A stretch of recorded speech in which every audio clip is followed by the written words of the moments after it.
চোখের সামনে যে স্থাপত্য দেখতে পাচ্ছেন এটি হাজীগঞ্জ দুর্গ বা খিদিরপুর দুর্গ নামেও পরিচিত। কিন্তু এই দুর্গের ইতিহাস খুবই ভয়ানক। মুঘল আমলে মগ ও পর্তুগিজ জলদস্যুদের আক্রমণ থেকে ঢাকাকে রক্ষা করতে এই দুর্গটি নির্মাণ করে। তবে এই দুর্গটি 1610 সালের সুবেদার ইসলাম খাঁ এটি নির্মাণ করেন। সুবেদার ইসলাম খাঁ ছিলেন 12 ভূঁইয়াদের মধ্যে অন্যতম। তবে বাংলাদেশের প্রথম রাজধানী নির্মাণ করেছিলেন ঈসা খাঁ, তার খুব কাছের লোক ছিলেন। এই দুর্গটি নারায়ণগঞ্জ শহরে হাজীগঞ্জ এলাকায় শীতলক্ষ্যা নদীর পশ্চিম তীরে অবস্থিত।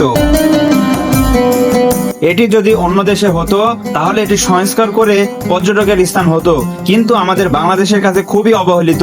এত সুন্দর ইতিহাস, এত সুন্দর ঘটনা, এত সুন্দর দৃশ্য, স্থাপত্য সবকিছু জানো এইরকম ধ্বংস হয়ে যাচ্ছে প্রতিনিয়ত, প্রতিদিনই। যদি কারো মনে এইরকম ইতিহাসের দৃশ্যটি ভালো লেগে থাকে অবশ্যই আমার চ্যানেলটি সাবস্ক্রাইব এবং ফলো করে পাশেই থাকবেন ইনশাআল্লাহ।